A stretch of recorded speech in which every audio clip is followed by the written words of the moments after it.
So back in 2006, researchers over at Duke University uncovered what I think is just a deeply terrifying statistic. Absolutely. It really messes with your head. Right, because they found that almost half of literally everything you did today, I mean, the exact route you drove to work, what you just ordered for lunch, the specific way you sighed when your boss sent that email, even the way you're sitting right now listening to this deep dive, none of it was an actual conscious choice. None of it. Yeah, 40% of your daily actions are just blind neurological reflexes. Basically, you are operating on autopilot for almost half of your waking life. It is honestly a profound assault on our whole sense of free will. Because, we all walk around carrying this deeply comforting illusion that we are the conscious authors of our own lives. Well, for sure. I like to think I'm in the driver's seat. Exactly. We think we're constantly evaluating options and making rational decisions at every single turn. But the source material we're diving into today, which is heavily anchored in Charles Duhigg's amazing investigative research into the science of habits, it just strips that illusion away completely. It really does. I mean, the philosopher William James, he actually saw this coming way back in 1892. He wrote that our entire life is essentially nothing but a mass of habits. Which is wild because I have to admit, reading through that Duke study genuinely messed with me. Because I think about, backing out of my driveway, navigating morning traffic, stopping at, 4 different red lights, using my turn signals, and arriving at the grocery store with absolutely zero memory of the actual drive. Right. It's a total blank. A complete blank. My conscious mind was entirely focused on what I was going to cook for dinner that night. Yet somehow my body piloted a 2-ton machine through this complex environment perfectly. How is that physically possible? I mean, if I'm not consciously driving the car, what is? Well, that is the exact question neurologists and behavioral psychologists have spent decades trying to answer. The brain is running this incredibly powerful background operating system. And to show you just how dominant this background machinery is, we should probably look at 2 specific examples from the research. Okay, let's do it. They really illustrate its power. One operates on an individual level, and one operates on this massive societal scale. So let's start with the individual. There's this woman identified in the medical literature as Lisa Allen. Oh, okay. I remember seeing her file in the notes. She had a pretty rough trajectory, didn't she? Oh, incredibly rough. According to the researchers' files, Lisa started smoking and drinking when she was just 16 years old. Wow, 16. Yeah. And for the next couple of decades, she struggled severely with obesity. She was constantly drowning in credit card debt, and she couldn't hold down a job for any meaningful length of time. Basically, she was effectively trapped in this cycle of destructive behavior. But then, when a team of researchers, these were scientists, funded by the National Institutes of Health, brought her in for an examination at age 34, she looked completely unrecognizable from her old photographs. Unrecognizable how? I mean, did she just, go on a crash diet? Oh, it was far more than that. She was incredibly vibrant. She was physically fit enough to run a marathon. Her marathon. A literal marathon. Her financial records showed she was completely debt-free and had recently bought a house. And she was also thriving in her career. She had held a steady job at a graphic design firm for over 3 years. That is a total 180. It really is. She had completely rewritten the code of her life. And the scientists, they wanted to scan her brain to figure out the actual neurological mechanics of that transformation. Because people don't just wake up one day and decide to fix their entire lives all at once. What was the catalyst for all this? Well, the catalyst was a truly devastating rock-bottom moment. A few years prior to this, her husband had casually come home from work one day and announced he was leaving her for another woman. Oh, man, that's brutal. It completely shattered her. She spiraled totally out of control, drinking heavily, binge eating, just intensely grieving. At her lowest point, she actually showed up at the other woman's house, completely intoxicated, threatened to burn it down. Wait, really? Burn it down? Yeah, so she is in a total tailspin. Okay, so how on earth does she pull out of a nosedive like that? So in a desperate attempt to just escape her reality, she books an impromptu trip to Cairo, Egypt. Naturally. Right. So she's sitting all alone in this dusty hotel room, feeling physically ill and just emotionally destroyed. She accidentally knocks over a water jug, and it shatters on the floor. And staring at the broken pieces, looking out toward the desert, she realizes her entire life is just chaotic and unmanageable. I mean, she's not wrong. No, she's not. So she decides she needs to find just one single thing she can actually control. She sets this bizarre, incredibly difficult goal. She is going to trek through the Egyptian desert. Okay. And to survive a trek like that, she realizes she has to do one very specific thing first. She has to quit smoking. Wait, hold on. She has crushing debt, no job, a broken marriage, and her priority is quitting smoking so she can walk in a desert. That seems, I don't know, incredibly arbitrary. It seems completely arbitrary, yeah. Okay. But from a neurological perspective, it was an absolute masterstroke. She focused all of her dwindling psychological resources on changing just that one single behavior. Just the smoking. Exactly. And the brain scans the NIH researchers took later revealed something astonishing. Her brain had physically rewired itself. Like structurally? Structurally. The old neural pathways associated with her cravings for cigarettes and alcohol, they were still physically there, but they had been completely paved over and crowded out by massive new webs of neurological activity. So by changing that one specific thing, it triggered some kind of like cascade. Precisely. It's a chain reaction. Quitting smoking forced her to adopt new behaviors to deal with the cravings. So she started jogging to manage the stress of not having a cigarette. Oh, I see. Right. And jogging changed how she metabolized food, which naturally altered her eating habits. Sleeping better because of the exercise gave her the mental clarity and focus to start managing her money. And that eventually led to her paying off her debt and saving for a house. That is wild. It's like finding the one load-bearing wall in a ruined house and fixing it, and suddenly the whole structure stabilizes. Exactly. It all stemmed from the neurological shift of that one initial habit. Okay, but you mentioned a second example earlier, something on a much larger scale. How do these same mechanisms apply to, like, a whole crowd of people? For that, the sources take us to Kufa, Iraq, and introduce us to a major in the U.S. military. Okay. He was stationed there during a highly volatile period, and he was tasked with dealing with these intense, really dangerous riots that kept breaking out of the local plaza. I would imagine the standard military playbook for a riot involves, like, tear gas, rubber bullets, curfews, or just bringing in heavy riot police. It's usually a show of force, right?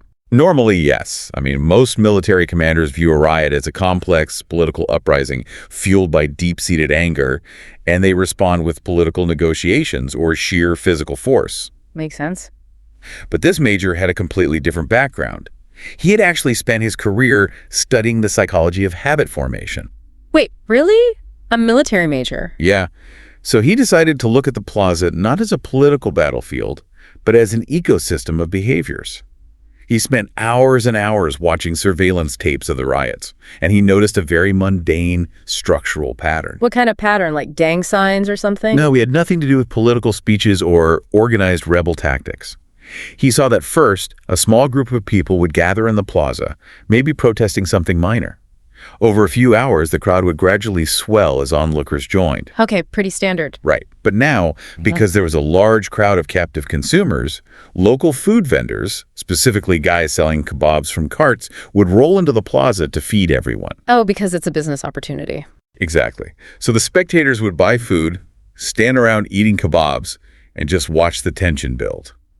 Eventually, somebody hidden within that large, fed crowd would throw a rock or a glass bottle at the soldiers, and total chaos would erupt. Okay, I see the sequence, but how do you stop it? Does he just arrest the rock throwers? No. He goes to the local mayor with an incredibly strange request. He asks the mayor to strictly ban all kebab vendors from entering the plaza. Banning food carts. How is that going to stop a violent political uprising? He was testing a theory. A few weeks later, a small crowd gathers in the plaza. The agitators start chanting.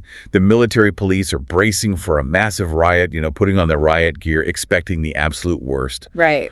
But as the afternoon wears on, the crowd starts getting hungry.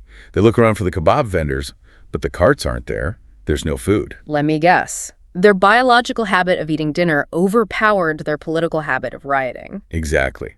Because there was no food to sustain the gathering, the spectators simply got bored, got hungry, and wandered home to eat. That's amazing. And without the large crowd to provide cover and an audience, the agitators were left standing alone in the plaza. Eventually, they just went home too. No rocks were thrown, no riot occurred. The major dismantled a deeply dangerous political event by removing a single, seemingly unrelated element from the crowd's habit loop. He treated a political mob like a biological machine. He found the fuel line and just pinched it shut. Okay, But to really understand this, to understand how Lisa Allen overrides her brain or how a mob dissolves without kebabs, we need to know what the machine actually looks like. Like, where is this autopilot located in our physical bodies? To find it, we have to look deep inside the brain at a tiny, evolutionarily ancient structure called the basal ganglia. The basal ganglia. Yes. And the sources detail the tragic but profoundly illuminating case of a man known in the medical literature as Eugene Pauly, or simply EP. He essentially unlocked this mystery for science. Yeah, I read through EP's file in the notes, and it is a fascinating yet completely heartbreaking paradox. It's 1993, and EP is a 71-year-old retired technician. He contracts viral encephalitis. A terrible disease. Just a brutal virus. It literally eats its way into his brain tissue and completely destroys his medial temporal lobe. And a location of that damage is the crucial context here. The medial temporal lobe is the cognitive center for conscious memory. It is the hard drive where you store the memory of, what you had for breakfast, the name of the person you just met, or the conversation you had 5 minutes ago. So EP's short-term memory is entirely wiped out. If you walk into his living room and introduce yourself, he'll be perfectly polite. But if you step out into the hallway for 60 seconds and walk back in, he will have absolutely no idea who you are. He'll introduce himself all over again. Exactly. He couldn't even draw a basic map of his own house. If you asked him where the kitchen was, he couldn't tell you. And this is where the medical mystery begins. Because despite having zero conscious memory of his house's layout, EP would routinely wake up in the morning, get out of bed, walk straight down the hall, turn into the kitchen, find the bacon and eggs in the fridge, cook himself a full breakfast, and eat it. Wait, what? Yeah. And sometimes he would do this 3 or 4 times in a single morning because he forgot he'd already eaten. But the mechanical act of navigating the house and cooking, he could execute it flawlessly. I'm trying to wrap my head around that. How do you find the fridge if you don't even know where the kitchen is? Oh, it gets even stranger. Yeah. His wife was terrified he would wander outside and get lost. One afternoon, he slips out the front door while she isn't looking.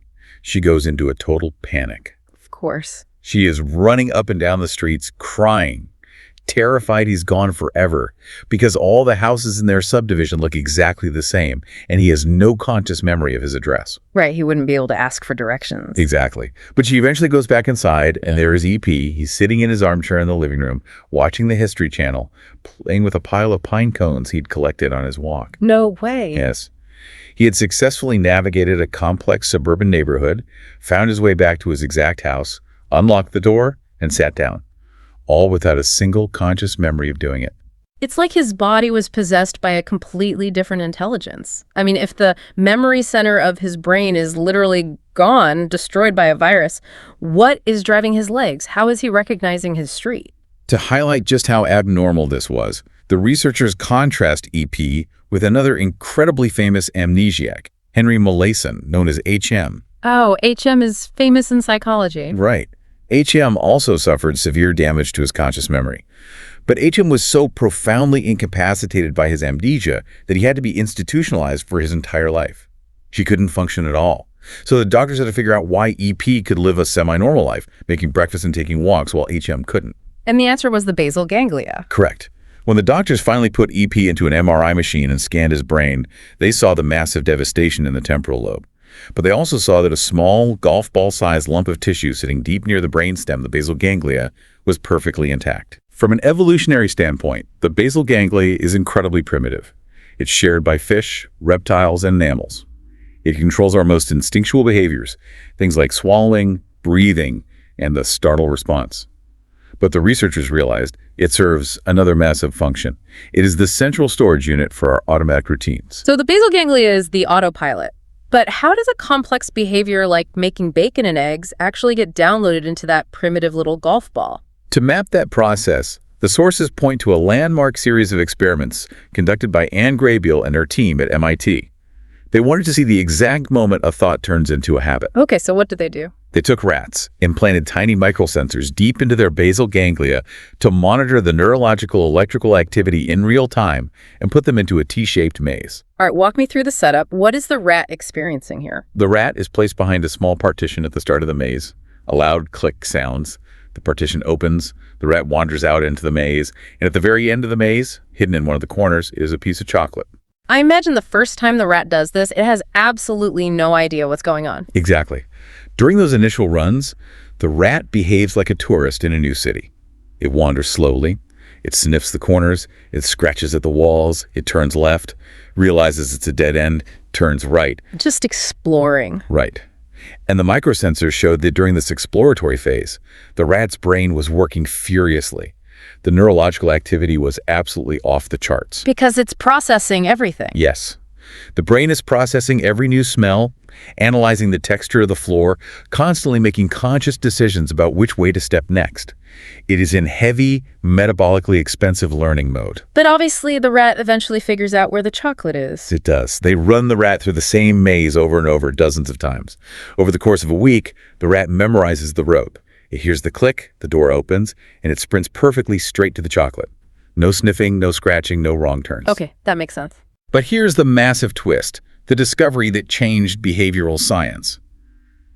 As the physical action of running the maze became faster and easier, the brain activity in the rat's decision-making centers, the prefrontal cortex, almost completely flatlined. Wait, flatlined? Like the brain just shut off? Essentially, yes. The conscious part of the brain stopped participating in the activity. The mental effort dropped to near zero.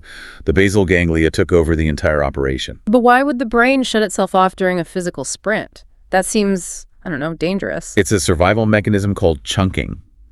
The human brain is incredibly powerful, but it's also extremely metabolically expensive to run. It uses a massive amount of our daily caloric intake. Right. So the brain is inherently efficient, or to put it bluntly, it's lazy. It is constantly looking for ways to save effort and conserve energy. If your brain had to consciously process every single micro movement of your morning routine, the exact angle to hold your toothbrush, the specific pressure needed to tie your shoelaces, the calculus of backing your car out of a driveway, your cognitive reserves would be completely exhausted by 9:0 a.m. You'd be too exhausted to do your actual job. Precisely. So the brain takes these complex, repetitive sequences of actions and chunks them together into a single automatic routine. It then stores that chunk in the basal ganglia. This frees up your conscious mind, your prefrontal cortex, to dedicate its energy to higher-level processing, like inventing airplanes, writing software, or planning your future. So it's basically like a computer's background operating system. Or actually, it's like creating a macro on your keyboard. You record a super complex sequence of 50 keystrokes, and then you bind all of that to one single button. You press F4, and the whole program runs flawlessly in the background while you focus on the monitor. That is a perfect analogy. The basal ganglia is the macro key. And from this MIT rat research, Gradial's team discovered the fundamental framework of how these macros are programmed. They identified a three-step process called the habit loop. The habit loop. First, there is the cue. This is the trigger that tells your brain to power down the conscious mind and let the basal ganglia take over. In the rat's case, it was the click of the partition. Okay, so the click says, run the macro. Then what? Second, there's the routine. This is the behavior itself. It can be physical, mental, or emotional. For the rat, the routine was the physical sprint through the maze. And third, there is the reward. The reward is what helps your brain figure out if this specific loop is valuable enough to remember for the future. The chocolate. Cue, routine, reward. But hold on.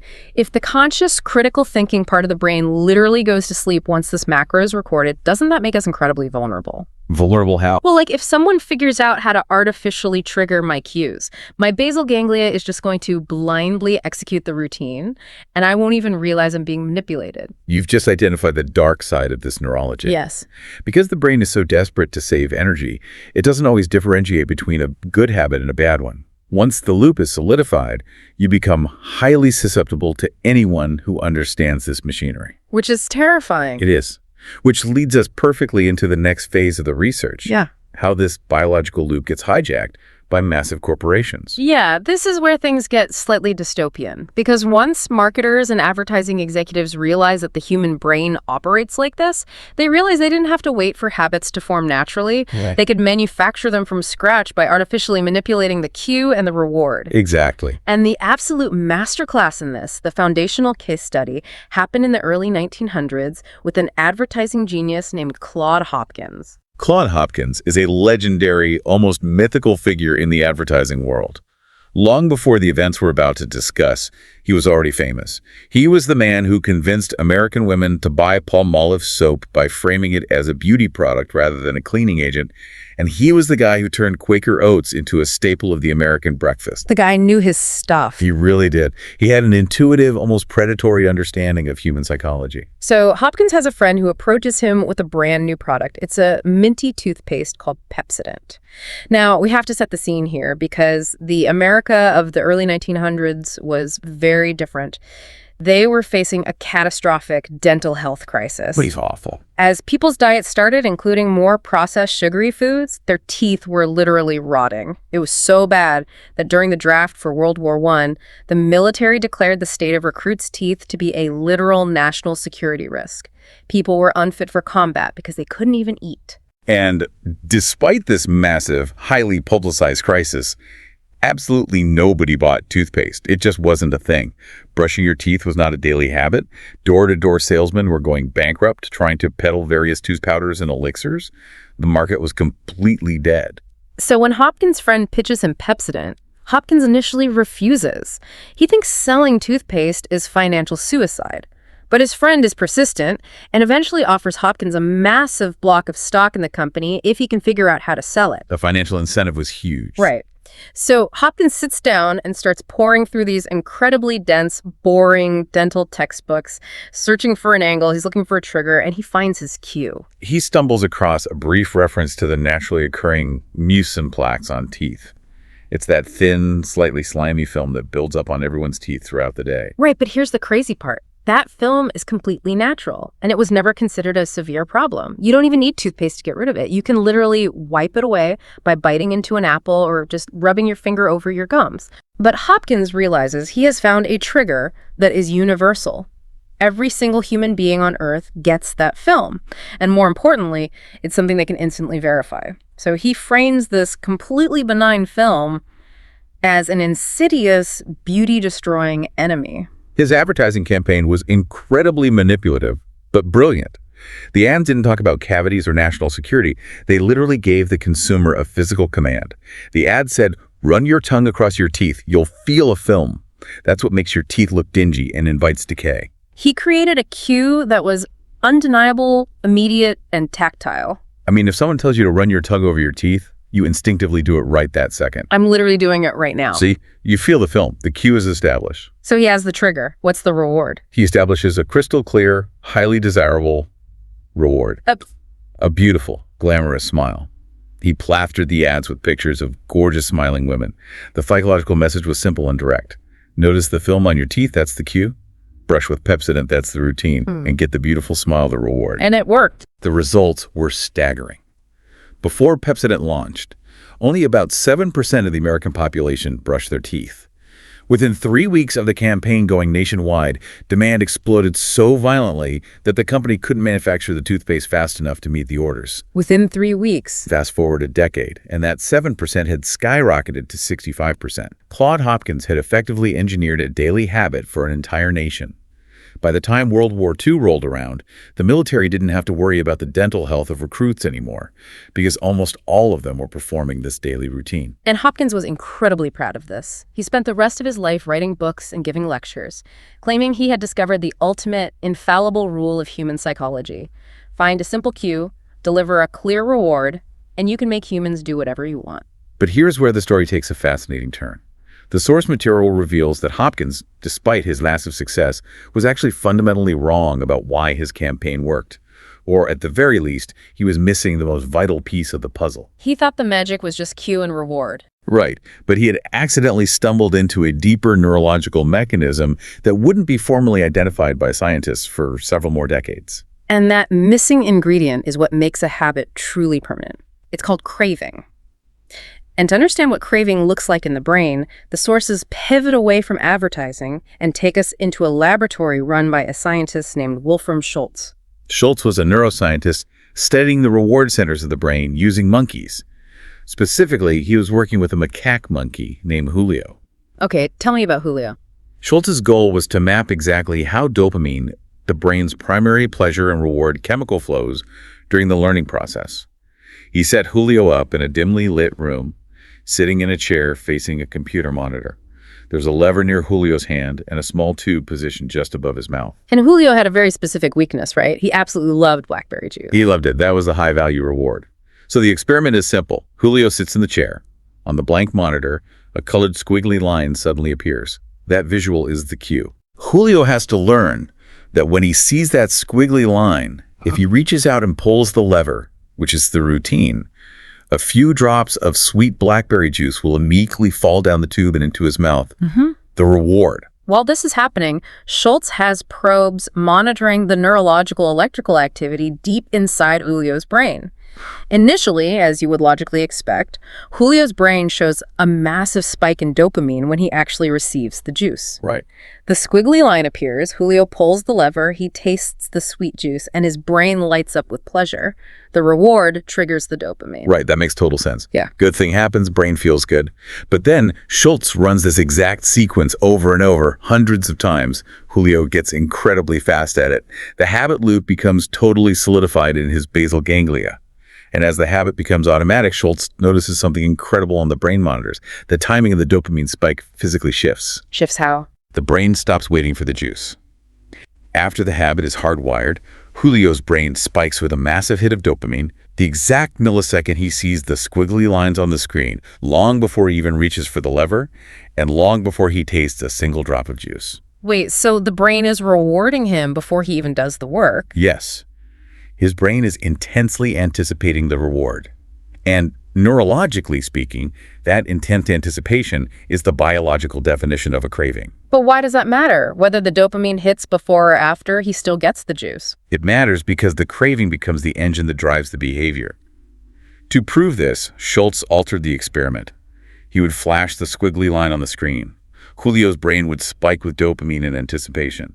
Julio would pull the lever.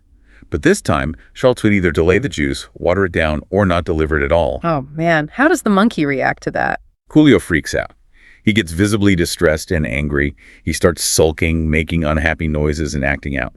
Because his brain had already experienced the pleasure spike of anticipation, the failure to receive the physical reward resulted in a neurological crash. It created actual distress. Yes.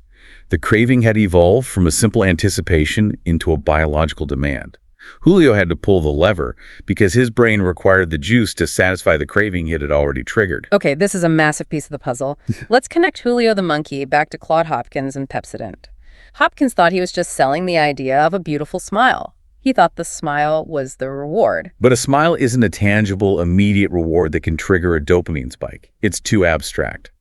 What Hopkins didn't realize he had done was include two very specific chemicals in the Pepsodent formula: citric acid and mint oil. Wait, do those chemicals actually help clean your teeth better? Not really. From a dental hygiene perspective, they are largely irrelevant. But what they do is create a cool, sharp, tingling sensation on your gums and tongue. Oh, the tingle. Exactly. Without realizing it, Hopkins had introduced a potent physical reward. People started to crave that cool, tingling sensation. If they woke up and forgot to brush their teeth, their mouths didn't feel clean.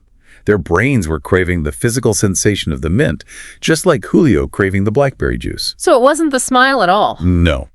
The cue was the film on the teeth. But the craving for that tingling reward is what actually forced them to walk to the bathroom sink and perform the routine. That is mind-blowing. The tingle is a completely manufactured sensation designed solely to confirm that the product worked, creating a craving. And once you understand the mechanics of craving, you start seeing it everywhere. Our modern environment is practically engineered to exploit it. Give me an example. Where do you see it? Think about the food court at a shopping mall. Think specifically about Cinnabon. If you walk into a mall, you'll notice that Cinnabon almost never places its stalls right next to the other food vendors. They're usually isolated, maybe near an entrance or down a long corridor. Oh, that's true. Why? Because they want the smell of baking cinnamon and butter to waft down the hallway entirely uninterrupted by the smell of pizza or Chinese food. They are strategically deploying the cue. Exactly. You're just walking through the mall, minding your own business, intending to buy a pair of shoes. Suddenly, that warm cinnamon smell hits your olfactory receptors. Instantly, before you even see the storefront, your brain spikes with dopamine, anticipating a massive hit of sugar and fat. The craving is initiated. And if you don't get the roll, If you walk past the store without stopping to buy a roll, you actually feel a mild, lingering sense of disappointment, just like Julio when he didn't get his juice. You are literally being hijacked by a biological craving you didn't even possess 5 minutes ago. it's incredibly powerful machinery. The cue triggers the craving. The craving drives the routine. But this brings us to a fascinating problem in the corporate world. Pepsodent succeeded because the cue feeling the film on your teeth was obvious and physical. Cinnabon succeeds because the smell is overpowering. But what happens when a company tries to sell a product where the consumer is completely oblivious to the cue? This is a great pivot because it leads us to the story of Febreze. Today, Febreze is a multi-billion-dollar juggernaut. But when it first launched, it was one of Procter & Gamble's most spectacular failures, precisely because they misunderstood the habit loop. The origins of Febreze are actually rooted in hard science. P&G had invested heavily in a genuinely miraculous chemical compound called HPBCD, which is a type of cyclodextrin. What does that do? Well, the discovery originated from a researcher whose wife noticed that he had miraculously stopped coming home smelling like cigarette smoke, despite working in a lab with heavy smokers. How does a liquid actually destroy a smell? Does it just cover it up with a stronger smell, like cheap cologne? No, and that's what made it so revolutionary. The cyclodextrin molecule is essentially shaped like a tiny donut. When it is sprayed onto a fabric, these donut-shaped molecules physically trap the odor-causing molecules inside their core, neutralizing them completely. Oh, so it captures them. It doesn't mask the smell. It literally eliminates the odor at a molecular level. Yeah. It was so highly effective that NASA eventually used it to clean the interiors of space shuttles, where you obviously can't just roll down a window. Okay, so P&G realizes they have liquid gold. They put together an elite marketing team led by a guy named Drake Stimson to figure out how to package and sell this to the general public. They name it Febreze. And they make a very logical, rational assumption. They should target the product at the people who need it the absolute most, people whose lives are plagued by terrible smells. Right. They conduct extensive market research. They find a park ranger who traps wild animals for a living. She tells him her life is miserable because she constantly gets sprayed by skunks. She says her love life is ruined because her clothes, her car, and her living room always smell faintly of skunk, no matter how much she washes them. That's awful. The P&G team gives her a prototype bottle of Febreze. She sprays her couch, the skunk smell completely vanishes, and she literally breaks down, crying tears of joy. The marketing team must be popping champagne at this point. They think they have a guaranteed blockbuster. They launch millions of dollars in advertising. The television commercials show people sitting in smoky bars or dealing with stinky, wet dogs and then spraying Febreze to eliminate the horrid smell. It follows the Claude Hopkins playbook perfectly. Cue, bad smell, routine, spray Febreze, reward. The bad smell goes away. But when the product hits the shelves, the marketing fails completely. Yeah. Nobody is buying it. Sales are totally flat. Flat with Yeah. a product that good. The P&G executives are furious, and they threaten to defund and cancel the entire Febreze product line. Stimson and his team are in full panic mode. They can't figure out why a miracle product isn't selling. So they decide they have to go out into the field, into the actual homes, their target demographic, to see what is going wrong. And this brings us to the famous encounter with the woman with the 9 cats. The researchers travel to Phoenix to visit a woman who lives in a small house with 9 cats. As the researchers are walking up to the front door, the smell of cat urine is so intense that one of the scientists physically gags and almost throws up in the bushes. Oh, that's rough. They brace themselves and walk inside. The house is immaculately clean and organized, but the ambient smell of cat is burning their eyes. The lead researcher gently asks the woman, "What do you do about the cat smell?" And the woman looks at them with genuine confusion and says, "What smell? It's really not a problem." And in that exact moment, the researchers realized the fatal flaw in their entire multi-million-dollar strategy. They had failed to account for a biological phenomenon known as olfactory adaptation, or more commonly, nose blindness. Explain nose blindness. Why couldn't she smell 9 cats? The human olfactory system is designed to detect changes in our environment, like the sudden smell of smoke or a predator. If a smell is constant, the brain's sensory receptors eventually downregulate. They stop sending the signal to the brain because it's no longer new information. If you live with 9 cats, or if you smoke 2 packs of cigarettes a day inside your car, your brain simply stops registering those odors. So to her, the air just smelled like air. Exactly. And if she can't perceive the bad odor, she doesn't experience the cue. And without the cue, the habit loop never initiates. Why would you buy a product to fix a problem your brain literally cannot detect? It's like trying to sell antivirus software to someone who fundamentally refuses to believe their computer is infected. The logic doesn't compute. They realized they couldn't base a habit on a cue that didn't exist for the consumer, so they had to completely pivot their approach. The reward couldn't be the absence of a bad smell. It had to be something the consumer actively craved in the moment. To find that new reward, the researchers spent hundreds of hours watching videotapes of people performing their daily cleaning routines. They were looking for a new angle, and eventually they spotted a very subtle, almost unconscious pattern. What did they see? They noticed that when a person finished a major cleaning task, like vacuuming a rug or finally making a freshly laundered bed, they would usually pause for a second. They would smooth out the blanket, look at the clean room, and smile or let out a little sigh. They were taking a brief moment of psychological satisfaction. It was a mini celebration of a job well done. That sigh of relief, that was the new reward. P&G realized that instead of selling Febreze as a cure for a terrible problem, they needed to position it as the final, triumphant finishing touch of a normal cleaning routine. It required a massive overhaul of the product. Ironically, they took a chemical designed exclusively to destroy odors, and they pumped it full of artificial perfumes. Which kind of defeats the original scientific purpose, but makes total marketing sense. Exactly. They completely rebranded the television ads. The new commercials didn't show stinky dogs or smoke-filled rooms.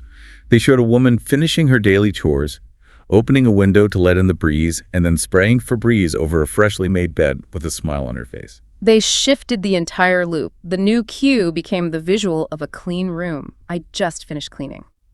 The routine became spray Febreze, and the reward became that fresh, sweet perfume smell that validates my hard work. They successfully manufactured a craving for that final, sweet-smelling exhalation at the end of chores. And the pivot was a spectacular success.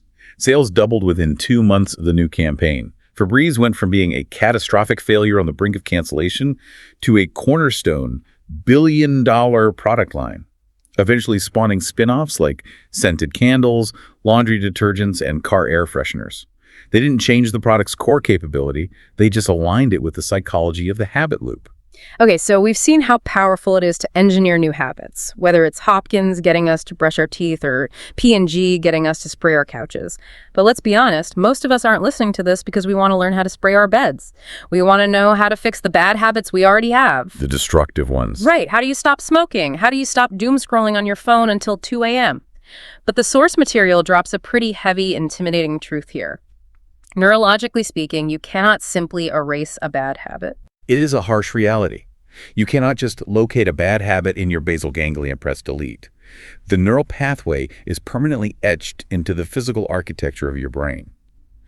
Going back to Anne Grabiel's rat experiments, they found that even if they trained a rat to stop running the maze, the moment they reintroduced the original cue and reward, the old habit instantly snapped back into place, even months later. The wiring never fully disappears. So if I can't delete it, am I just doomed to repeat it? What's the mechanism for changing it? This is where we arrive at what behavioral scientists call the golden rule of habit change. The rule states that you cannot extinguish a bad habit, you can only change it. And to do that successfully, you must keep the old cue and you must deliver the old reward, but you must insert a new routine in the middle to bridge them. Keep the cue, keep the reward, swap the routine. To see how this works in a high-stress environment, the sources take us away from rats and advertising and drop us right onto the sidelines of the National Football League. Specifically, we're looking at the coaching philosophy of Tony Dungy. Tony Dungy is a fascinating figure in sports history. In 1996, he takes over as the head coach of the Tampa Bay Buccaneers. At the time he arrives, the Buccaneers are arguably the worst team in the entire NFL. They are the laughingstock of the league, with a deeply ingrained culture of losing. They were terrible. When Dungy interviews for the job, he doesn't bring in a massive, complex playbook. He doesn't promise to outsmart the opposing coaches with tricky, deceptive plays.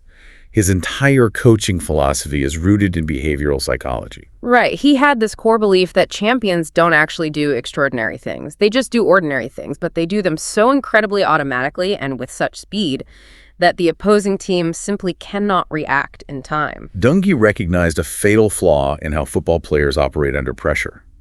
When the ball is snapped, players tend to overthink. They look at the opposing team's complex formation, they try to intellectually analyze what play is happening, and they try to make a conscious decision about where to run. But in the NFL, those milliseconds of conscious hesitation mean you get physically crushed by a 300-pound lineman. So Duhigg wanted to eliminate the conscious thinking entirely. He wanted to turn the defense into a basal ganglia macro. He wanted to apply the golden rule. Exactly. He knew he couldn't change the cue, which is the snap of the ball and the initial movement of the opposing players.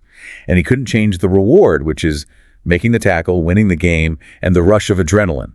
But he realized he could meticulously rebuild the routine. How do you rebuild a linebacker's routine? By drastically narrowing their focus. Instead of asking his defensive players to survey the entire field and analyze the play, he gave them incredibly specific, isolated visual cues. He would take a lineman and say, when the ball is snapped, do not look at the quarterback. Do not look at the running back. I want you to look exclusively at the opposing lineman's outside foot. If that foot shifts an inch backward, you immediately do this specific pivot and charge. He broke the game down into micro cues. Cue lineman shifts weight, routine, automatic pivot, reward tackle, and he drilled these specific micro routines into them endlessly at practice until they didn't have to think anymore. They just reacted. It was an agonizingly slow, frustrating process. But eventually, the neurology took over. The Buccaneers started moving faster than anyone else on the field. They started winning, transforming into one of the most dominant, terrifying defenses in the league. However, the sources highlight a critical limitation in Duhigg's method that reveals a deeper truth about habit change. Yeah, the playoff choke. The Bucs would be dominant all regular season, but when they reached the playoffs, when the pressure was dialed up to 11, when the stress was absolute, they kept falling apart. Under the immense pressure of a championship game, the players' brains panicked. They abandoned the automatic routines Duhigg had drilled into them and reverted to their old, deeply ingrained habits of overthinking and second-guessing. They couldn't hold on to the new routines when the stress was overwhelming. And this limitation isn't just true for professional athletes. To understand why habit change fails under extreme pressure and how to finally overcome that failure, the sources transition to what is arguably the ultimate life-or-death test of human habit change: severe addiction. Specifically, they examine the underlying mechanics of Alcoholics Anonymous. The origins of AA are really intense. It starts with a man named Bill Wilson. In 1934, Wilson is a severe late-stage alcoholic. He has completely destroyed his career on Wall Street. His marriage is falling apart, and he is physically deteriorating. He ends up in Towns Hospital in Manhattan, undergoing a brutal, archaic detox process that involves a drug called belladonna, which induces intense, terrifying hallucinations. While hallucinating and thrashing in his hospital bed, Wilson reaches a point of absolute despair. He cries out, "If there is a God, let him show himself." And he experiences what he later describes as a blinding white light, a profound spiritual awakening, a sudden feeling of being elevated on a mountaintop. He stops drinking from that day forward and eventually goes on to found Alcoholics Anonymous. For a very long time, the mainstream medical and scientific community was deeply skeptical of AA. It was often dismissed as a quasi-religious cult, not a scientifically rigorous treatment plan. But eventually, behavioral psychologists started studying the actual mechanics of the program, and they realized something astonishing. Despite all the spiritual language, AA is fundamentally a giant, incredibly sophisticated habit loop manipulation machine. It is the golden rule executed to scale. To understand why, we have to break down the neurology of why an alcoholic drinks in the first place. A common misconception is that people drink solely for the physical, chemical intoxication. But researchers found that the chemical high is rarely the core driver of the habit. Often, the actual reward the brain is craving is psychological. An escape from crushing work stress, a temporary release from social anxiety, or simply companionship to alleviate intense loneliness. The alcohol itself isn't the reward. The alcohol is just the routine the brain uses to access those rewards. And AA forces its members to explicitly map out this machinery. If you look at steps 4 and 5 of the AA program, they require members to take a searching and fearless moral inventory of themselves. In neurological terms, what they are actually doing is isolating their cues. They are asking what specific triggers cause the urge to drink. Is it a fight with your spouse? A bad day at work? The feeling of being alone in a quiet house on a Friday night? Precisely. Once the member identifies their specific cue and they acknowledge the actual reward they're seeking, let's say, relief from stress, AA provides a new routine to insert into the middle of the loop. Instead of going to a bar and drinking when you feel stressed, the new routine is you go to an AA meeting. You stand up in front of a group, you talk openly about your stress, you socialize, and you call your sponsor. And by doing that, you achieve the exact same reward, companionship, emotional release, a distraction from your anxiety without engaging in the destructive routine of consuming alcohol. It replaces the middle piece of the puzzle perfectly. But as successful as AA is, it runs into the exact same problem Tony Dungy faced with the Buccaneers. When life gets unbearably hard, when a member loses their job or experiences a death in the family, the stress overwhelms the new routine, and they often relapse. Why? Because the biology of the old habit is still physically there in the brain. The sources cite a study that proves just how physically permanent that craving is, and honestly, it sounds like sci-fi. There was a German neurological study involving 5 severe alcoholics who had relapsed dozens of times. Traditional rehab had completely failed them, so surgeons literally drilled into their skulls and implanted electrical pacemakers directly into their basal ganglia. Deep brain stimulation. It's an extreme intervention. The pacemakers were programmed to fire electrical pulses that disrupted the neurological pathways transmitting the craving, and the results were instant and miraculous. The patients completely stopped drinking. The craving was electrically blocked. One patient said the urge to drink just vanished. And this is the terrifying part, as soon as the researchers turned the pacemakers off to test the system, the cravings flooded back instantly. The patients immediately wanted a drink. This proves the biological permanence of the loop. You can't just wish the hardware away. The old craving is always waiting in the dark. So if the loop is physically permanent, and if electrical disruption isn't a viable solution for everyone, and if even Dungy's highly trained athletes reverted to old habits under stress, what is the missing ingredient? Why do some alcoholics manage to stay sober for decades? What stops the relapse when the pressure is absolute? The sources identify the crucial catalyst that makes the golden rule permanent. The secret ingredient isn't a new routine, it's belief. Changing the routine is the necessary mechanical step, but mechanics aren't enough to withstand immense emotional stress. You have to fundamentally believe that things can be different. You have to believe you can cope with the stress without the alcohol. And where does that belief come from? You can't just look in the mirror and command yourself to believe. The research shows the belief almost always emerges from community. For Bill Wilson and AA, the belief in a higher power is central, yes, but equally important is the tangible belief generated by sitting in a fluorescent-lit church basement with 20 other people who have stayed sober. Change becomes believable when you see it actively reflected in the eyes of a community. And this brings us full circle back to Tony Dungy. Dungy is eventually fired from the Buccaneers because, despite his brilliant system, they couldn't win the championship. He is hired to coach the Indianapolis Colts. He implements the exact same habit loop system. And again, the Colts are incredible in the regular season, but they choke in the playoffs. They lacked the ultimate belief in the system and, more importantly, in each other. They were still playing as individuals under pressure. But then a profound tragedy forces a shift. Just before Christmas in 2005, Dungy receives a devastating phone call. His teenage son, James, has died by suicide. It is an unimaginable, world-shattering tragedy. Dungy steps away from the team to grieve. And when he eventually returns to the locker room, something fundamental has shifted in the dynamic of the team. The players rallied around him in his grief. The tragedy stripped away their individual egos. It stopped being about contract negotiations or individual stats or who got the glory. The shared grief united them. One of the players noted that they finally completely surrendered to Dungy's system. They trusted each other absolutely. The tight community forged an unbreakable belief in the routines. And that belief was the missing ingredient.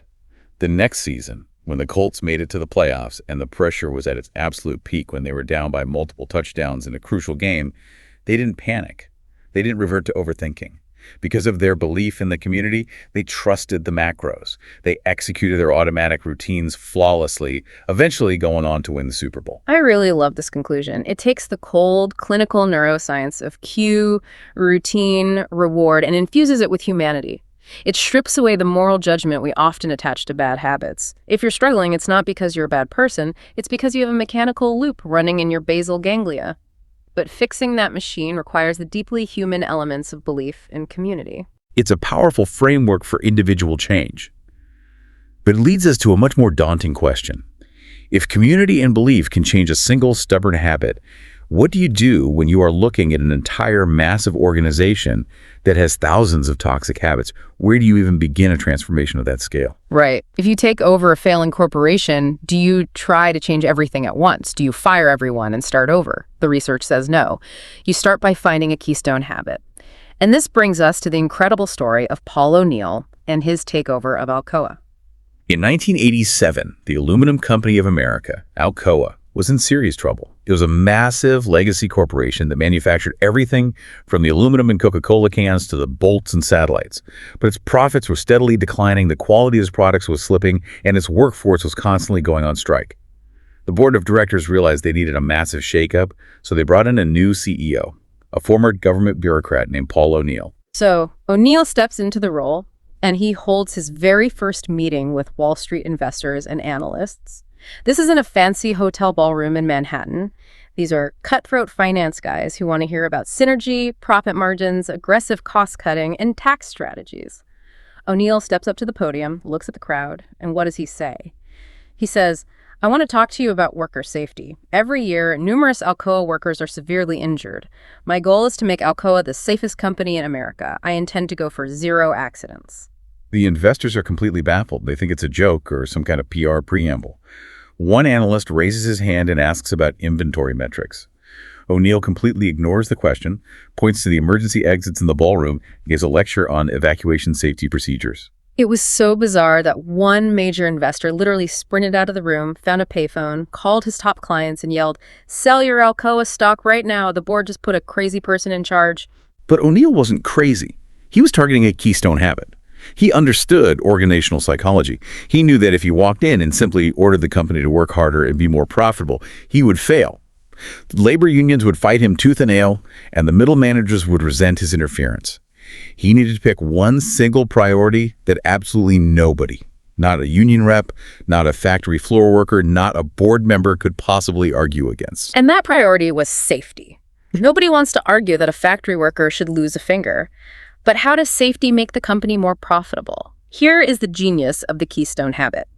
Focusing on this one specific goal created a massive ripple effect that forced the entire organization to change how it operated from the ground up. To achieve a rate of 0 accidents, Alcoa had to fundamentally understand why accidents were happening in the first place. That meant they had to meticulously track every single injury. To do that, the lowest level floor worker in a plant had to be able to communicate directly and instantly with the shift manager. The shift manager had to communicate with the regional vice president, who had to communicate directly with O'Neill. He instituted a rigid protocol. If anyone gets injured, the unit president has to report the incident directly to O'Neill within 24 hours, and they must present a fully developed plan to ensure that specific accident never happens again. Think about the logistical nightmare that caused. To meet that strict 24-hour deadline, the executive suddenly had to build a flawless, high-speed communication network throughout this clunky, deeply bureaucratic company. They had to break down silos. And it didn't stop at just writing reports. To actually prevent the injuries, they had to fix faulty manufacturing processes. They had to replace old, dangerous machinery. They had to empower lower-level workers to literally stop the production line if they spotted a hazard, which shifted the power dynamics of the whole company. There's a perfect example of this ripple effect in the sources. One day, a lower-level worker comes forward with a suggestion. He notices that when they paint the aluminum siding, the machines are scattered. They have to constantly swap out the paint colors, which causes delays, spills, and safety hazards. He suggests simply clustering all the machines that paint the same color together in one area. It's a brilliantly simple, obvious idea, and it turns out the worker had had this idea in his head for a decade. But under the old toxic culture, management never listened to the floor workers. The new safety-focused communication loop finally gave him a voice. They implemented his idea, and it saved the company millions of dollars in wasted time and materials. By focusing on the keystone habit of safety, O'Neill accidentally created a culture of efficiency and innovation. The financial results were undeniable. Alcoa's profits soared. By the time O'Neill retired, the company's net income had quintupled, and its market capitalization had risen by $27 billion. And he achieved his primary goal. It became one of the safest manufacturing companies in the world. And O'Neill was absolutely ruthless about protecting this keystone habit to prove it wasn't just corporate speak. There was an incident in an Alcoa factory in Mexico where toxic fumes had built up inside the plant. The executive in charge of that facility, a very senior, highly profitable guy named Bob Barton, decided to cover it up. He didn't report it, trying to keep his safety record clean. When O'Neill eventually found out about the cover-up, he didn't give Barton a warning or slap on the wrist. He fired him immediately, despite the fact that Barton was a top earner.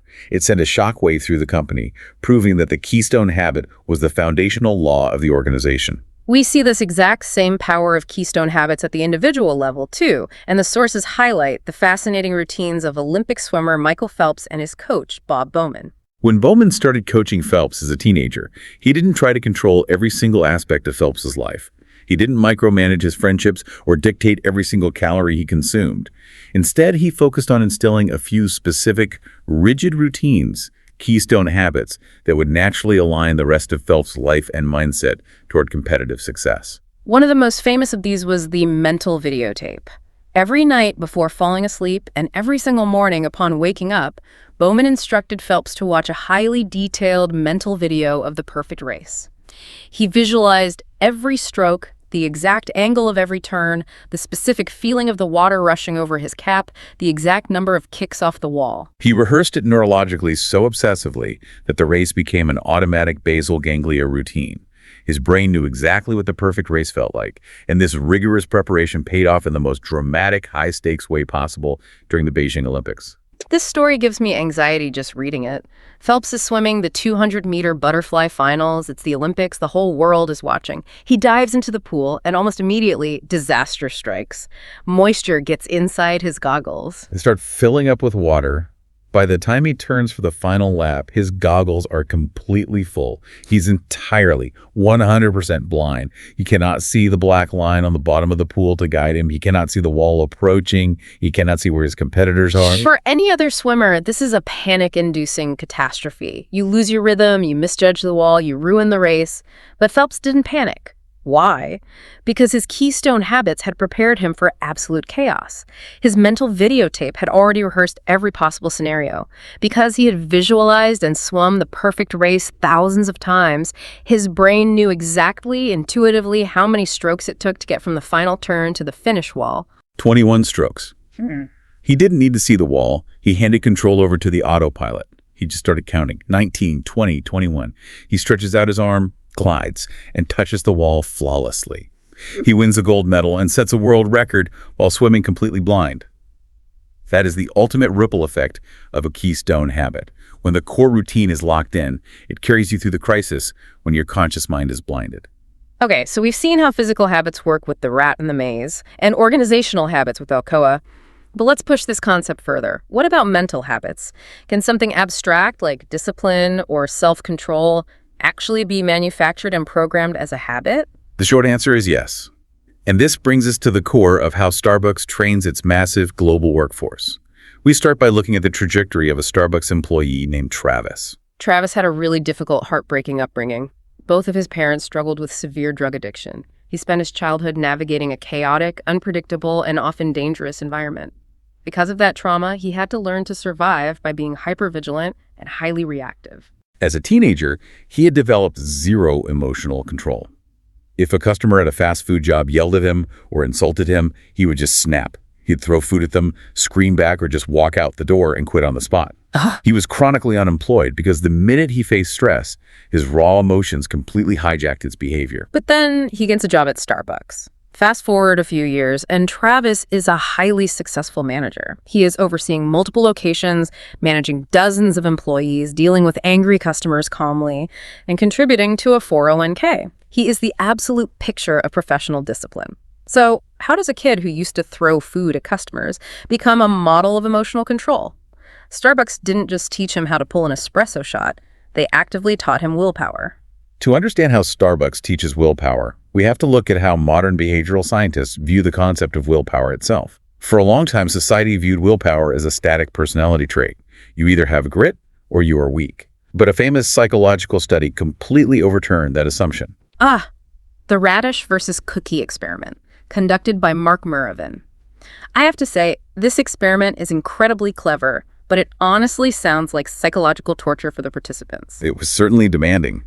Researchers took a group of college students and asked them to fast before the experiment, so they arrived at the lab feeling genuinely hungry. They put the students into a room.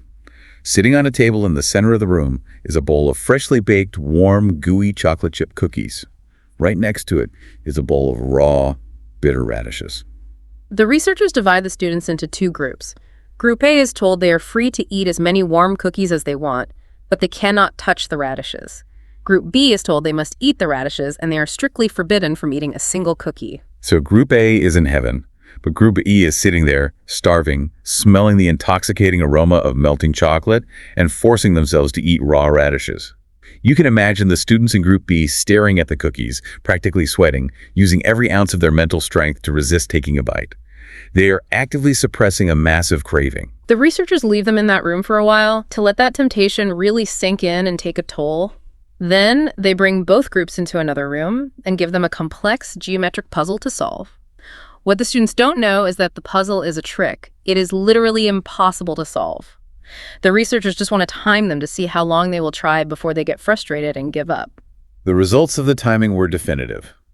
The students who ate the cookies, who hadn't had to use any mental discipline in the first room, worked on the impossible puzzle for an average of 19 minutes.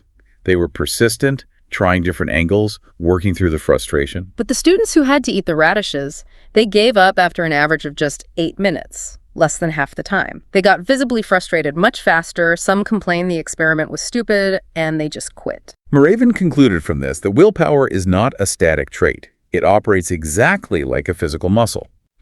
When the radish eaters were resisting the cookies, they were flexing their willpower muscle as hard as they could. By the time they got to the puzzle, that muscle was fatigued. The glucose in their brain was depleted. They had no willpower left to spend on the puzzle. This was a massive aha moment for me reading the sources. Think about your average work day. If you spend your entire day gritting your teeth, dealing with annoying emails, biting your tongue when your boss is unfair, and holding back your temper, you are constantly flexing that willpower muscle. By the time you get home at 6:00 p.m., your willpower is completely exhausted. That's why you decide to skip the gym and eat a pint of ice cream on the couch. It's not that you have bad character. Your willpower muscle is just temporarily paralyzed from overuse. Exactly. And Starbucks executives intuitively understood this problem. They knew that being a barista is a highly stressful job. You have long lines of uncaffeinated, grumpy, demanding people shouting complicated orders at you. If a barista relies purely on raw willpower to force a smile and be polite for an 8-hour shift, they will eventually fatigue. Their willpower muscle will snap, and they will yell at a customer, just like Travis used to do. So Starbucks realized they couldn't just tell their employees to be disciplined. That doesn't work if the muscle is tired. They had to institutionalize willpower. They had to turn emotional control into an automatic basal ganglia habit loop so that the employees didn't have to use their conscious willpower muscle in those high-stress moments. They created extensive training workbooks. They asked employees to pre-plan their routines for specific crisis moments. The workbook would ask, when a customer yells at you because their drink is wrong, what exactly are you going to do? They forced the employees to write down a plan. They developed specific, acronym-based routines, the most famous being the latte method, LATTE. Listen to the customer, acknowledge their complaint, take action by solving the problem, thank them for their patience, and explain why the problem occurred. Starbucks managers would role-play these scenarios endlessly with new hires. A manager would scream at the trainee, and the trainee would run the latte method. They did this until the method became an automatic reaction. So when a real customer started screaming about getting whole milk instead of oat milk, the barista didn't have to use their depleted willpower to consciously decide how to react. The cue of the angry customer automatically triggered the latte routine. They are essentially preloading the decision. You don't have to make a choice when the guy's yelling in your face. You just run the macro. And that system saved Travis. When a customer yelled at him, his pre-programmed habit took over, keeping his raw emotions completely out of the equation. But there is a second major breakthrough in willpower science that Starbucks utilized to help their employees, and it's equally important. It's the psychological concept of autonomy. Right. The source material notes studies showing that if people feel they are simply following orders like a robot, if they feel they have no control over their environment and are forced to exercise willpower by management, their willpower muscle depletes much more rapidly. They burn out faster because the lack of control is itself a massive stressor. But if they feel a sense of agency, if they feel they're in control of their environment and their choices, their willpower stamina increases dramatically. the metabolic cost of the task goes down. So Starbucks empowered their baristas. They didn't just give them the LAT method as a rigid, draconian script. They allowed them to redesign their own spaces behind the counter. They let them decide how to greet customers.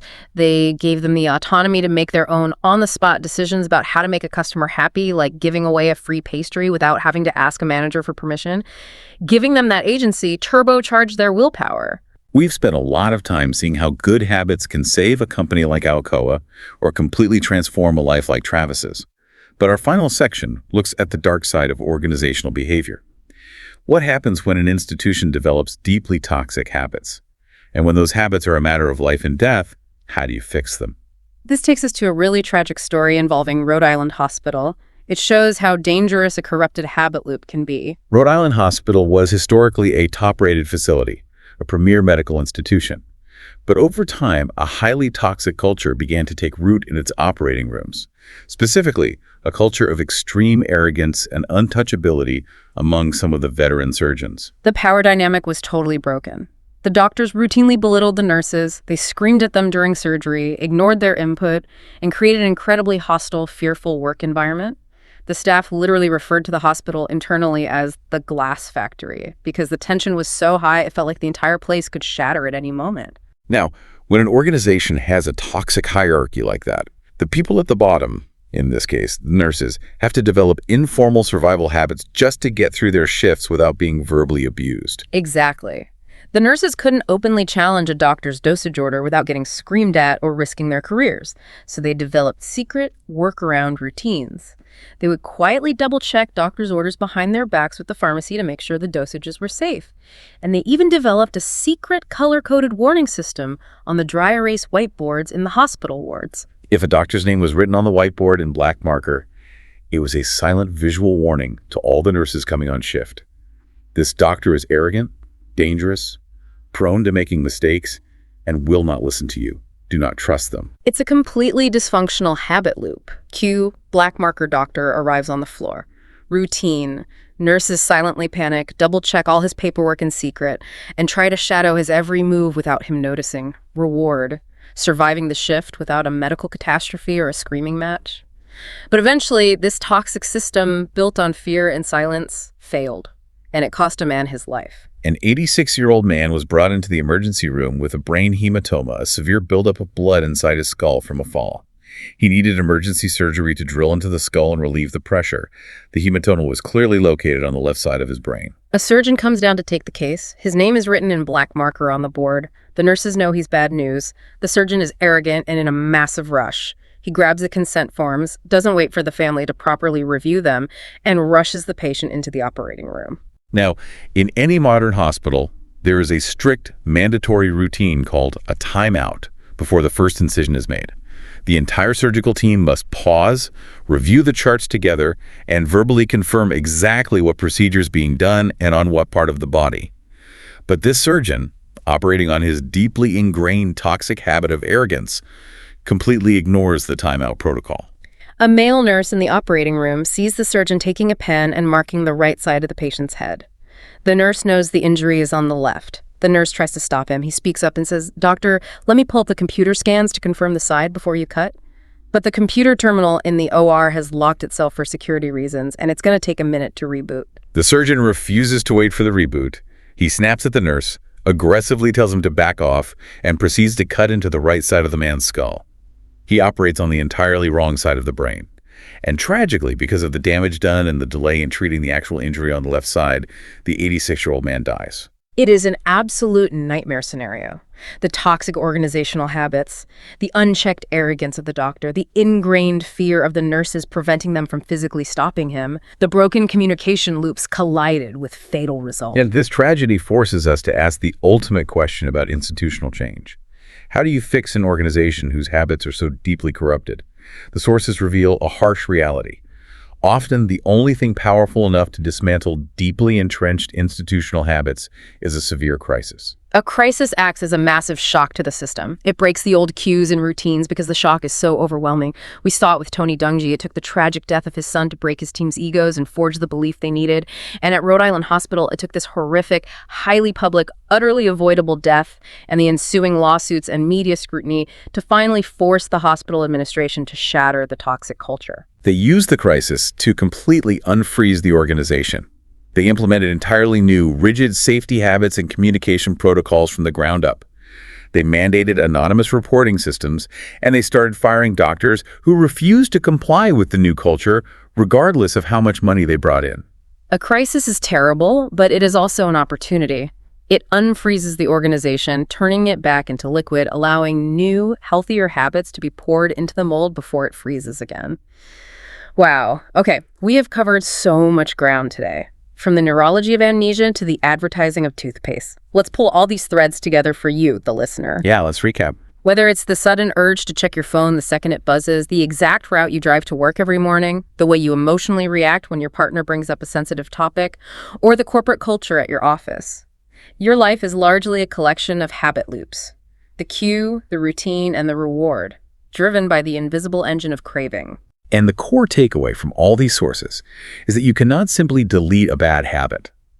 The neural pathway is physically there in your basal ganglia. To change, you must actively apply the golden rule. You have to do the hard work of isolating your specific cue. You must honestly, sometimes painfully, identify the actual psychological reward you are craving, whether that's stress relief, validation, or a sugar high.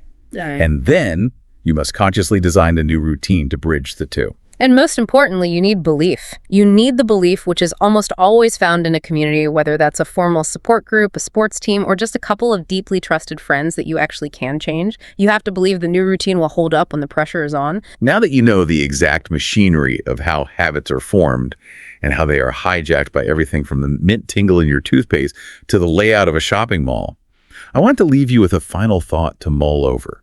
Look around your physical environment tonight. Look at the apps carefully arranged by developers on your phone's home screen. Look at the layout of the aisles in your grocery store. Pay attention to the smell of your cleaning products.